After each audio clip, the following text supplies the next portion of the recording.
दोस्तों और दोस्तियों, आज मैं देखने बैठ गया नेटफ्लिक्स पर रेड चिलीज़ एंटरटेनमेंट की भक्षक। और मैं कहूँगा कि पिछले 2 महीने में 2024 की ओपनिंग में जो एक अच्छा कंटेंट मैंने देख लिया वो है ये भक्षक। और इसकी कहानी है एक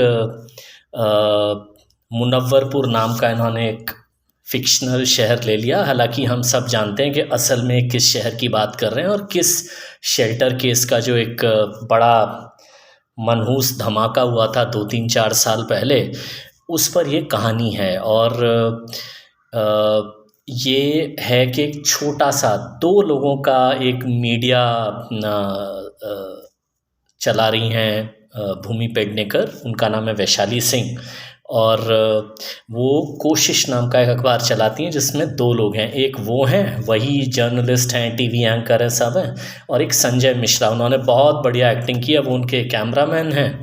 और ये दोनों मिलकर इस मीडिया हाउस को चला रहे हैं।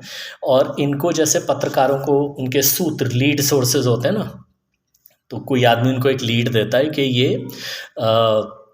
ये जो शेल्टर होम है इसके बारे में एक रिपोर्ट आई है जिसमें बहुत ही सीरियस एलिगेशंस हैं। 2 महीने पहले रिपोर्ट आ चुकी है लेकिन गवर्नमेंट कुछ नहीं कर रही है। और उस रिपोर्ट में ये होता है कि छोटी छोटी मासूम बच्चियों के साथ, 9-10 साल की बच्चियों से लेके 14-15-16 जितनी भी साल की, 18 के ऊपर की तो फिर अलाउ नहीं होती ऐसे शेल्टर होम में, उनके साथ शेल्टर होम वाले ही और एक पावरफुल आदमी जो पॉलिटिकल लीडर्स से बहुत क्लोजली कनेक्टेड है, जिसका नाम है बंसी साहू, वो रोल किया आदेश श्रीवास्तव ने। बहुत बढ़िया एक्टिंग की है उन्होंने। और इन एक्टरों को जब आप देखते हो तो आप सोचते भी हो कि इन्हें बॉलीवुड ज़्यादा चांस क्यों नहीं देता है। तो वो ये सारा काम करा रहे हैं। वो खुद भी उन लड़कियों के साथ ये हरकतें करते हैं। एक बाकी बड़े लेवल के ऑफिसर्स इन्वॉल्व हैं, ऑब्वियसली शेल्टर होम की वार्डन से लेके, और एक उनका बंसी साहू का लेफ़्ट हैंड राइट हैंड जो भी समझिए, एक बहुत ही कमीना, क्रूर, हलकट टाइप का एक आदमी है सोनू। मतलब आपको चिढ़ होती है वो जो हरकतें करता है। तो ये सोनू उनका, मतलब आप समझ लीजिए कि अगर बंसी साहू रावण है तो फिर वो सोनू उनका मेघनाद या कुंभकर्ण जो भी आप समझ लीजिए वो है। तो कैसे ये अकेली वैशाली सिंह इस पूरी घटना को देखती है और एक पर्सनल लेवल पर एक कमिटमेंट लेती है कि इन लड़कियों के लिए आवाज़ उठाने वाला कोई नहीं है, ये अनाथ हैं। और बार बार यही चीज़ बंसी साहू, मतलब एक ही पॉइंट को 2 ढंग से, इतने अच्छे ढंग से डायरेक्टर पुलकित ने उभारा है कि एक वैशाली सिंह का कैरेक्टर है जो कह रहा है ये अनाथ लड़कियां हैं इसलिए इनकी मदद होनी चाहिए, और एक बंसी साहू का कैरेक्टर है जो ये सोच रहा है कि क्योंकि ये अनाथ हैं तो ये यूज़ एंड थ्रो कमोडिटीज़ हैं उनके लिए। तो और जो पहला सीन है ना, पहला 5-6 मिनट का ही, वो ही आपको हिला डालेगा। उसमें जो एक लड़की के साथ जो टॉर्चर होता है और उसको मार दिया जाता है उसको, ये स्पॉइलर नहीं है, ये पहले 2-3 मिनट में ये सब हो जाता है। तो ये इस फिल्म की परफॉर्मेंसेस, और ये बहुत ही अच्छे ढंग से ना डायरेक्टर ने इस पूरी फिल्म को ना, कहीं भी वो क्लाइमैक्स का एक ड्रामे वाली स्पीच होनी चाहिए और ढें ढें टें टें वैसा नहीं। एक है वैशाली सिंह का एंड में क्लोजिंग नोट कि क्यों हम लोगों को, आम आदमी को, हम सब लोगों को ऐसी चीज़ों की तरफ थोड़ा सा जागरूक होना चाहिए और सेंसिटिव होना चाहिए, आवाज़ उठानी चाहिए। एक काउंटर पॉइंट मेरे दिमाग में आ भी रहा था कि ये सारा लेक्चर हमेशा आम आदमी के लिए ही है क्या, कि मतलब ये जो रेड चिलीज़ और इस टाइप के बड़े पावरफुल प्रोडक्शन हाउसेस जब ये फिल्में बनाते हैं, चाहे रेड चिली की जवान थी या ये अब है, उसमें भी आम आदमी के ही ऊपर लेक्चर था, इसमें भी आम आदमी के ही ऊपर लेक्चर है कि भैया तुम ही क्रांतिकारी बनो, तुम ही पहलवान बनो।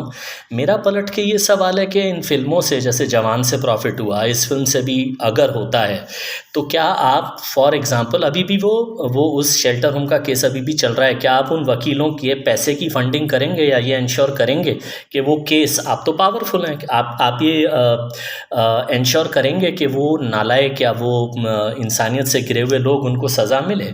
मतलब हर जगह आम आदमी के ऊपर ये जो क्रांति थोपने का बॉलीवुड का एक चस्का है, वो मुझे थोड़ा सा मतलब मेरी सोच के हिसाब से थोड़ा एक मैं ऐसी सोचने लगा। ऐसी फिल्में देख के आप सोचते भी हो ना कि यार ये सारा लेक्चर हमारे लिए क्या, थोड़ा लेक्चर क्या आपके अंदर हिम्मत है आप कोर्ट को दें कि भाई आपके इतने सारे जजों की पोजीशन खाली है उन्हें भरिए ताकि स्पीडी ट्रायल्स हों। पर वही है। पर चलिए छोड़िए, द होल पॉइंट इज़ कि रेड चिली ने एक अच्छी कोशिश की, एक अच्छी कहानी हमारे सामने रखी। और अगर आप थोड़े से सेंसिटिव और ज़्यादा सोचने वाले हैं तो इस फिल्म को ज़रा देख संभल के देखिए, क्योंकि ये फिल्म आपको बहुत ज़्यादा हिलाती है। दूसरे जो एक दो इस फिल्म के अच्छे पॉइंट्स हैं, जो सबसे अच्छा बढ़िया पॉइंट मुझे लगा और जो आपको एक्चुअली डराता भी है, इस फिल्म में जब वो शेल्टर होम दिखाया गया है ना, उसमें कोई जैसा मैंने कहा ना, वो लाउड म्यूज़िक और ढें और कैमरा मूवमेंट और सस्पेंस ऐसा कुछ नहीं है। खाली एक उस शेल्टर होम की बनावट कैसी है, पतली पतली सी उसमें गैलरीज हैं, खिड़कियां नहीं हैं, उस टाइप का वो जो उसमें बार बार जब कैमरा घूमता है और कैरेक्टर्स घूमते हैं ना, तो उस जगह की जो डार्कनेस है ना उसे आप फील करते हैं कैरेक्टर्स के थ्रू ना। आपको जैसे आप उस शेल्टर होम में आप खुद फंसे हुए, कभी कभी वैसा डर लगाएगी वो फिल्म आपको। और इसके अलावा इसमें ना एक बड़ा सटल सा कैरेक्टर डेवलपमेंट है जो आप बहुत ऑब्जर्व करो तो आपको दिखेगा। जैसे ये जो हलकट हैं जो बच्चियों का इस्तेमाल करते हैं, इसमें दिखाया गया कि इनके आसपास कहीं भी कोई अंधी बहरी काली लूली लंगड़ी मोटी चमकदार कैसी भी कोई भी औरत लड़की कोई घूम रही हो ना, तो ये सारे उसको ऐसे शुतुरमुर्ग की तरह से घूरते हैं सब के सब। मतलब वो हल्का हल्का दिखाया जैसे एक 5 स्टार होटल में गए पटना में और वहाँ पे लेडी वर्कर्स होती हैं, तो जब वो आ जा रही हैं तो ये सब अपनी इम्पॉर्टेंट बात करते हुए थोड़ा रुक के उसे घूरने लगते हैं। तो मतलब ये कुछ डायरेक्टर ने दिखाया है कि इस टाइप के एक्टर्स और इस टाइप के कैरेक्टर्स लगभग कैसे होते हैं अपने पूरे बिहेवियर में।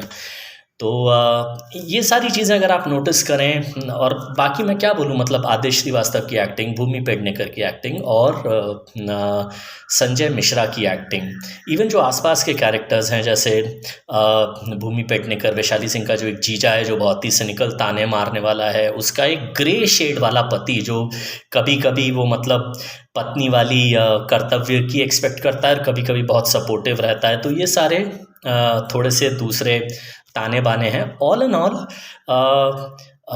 इतनी सारी बकवास फिल्में देखने के बाद मुझे ये फिल्म बहुत अच्छी लगी।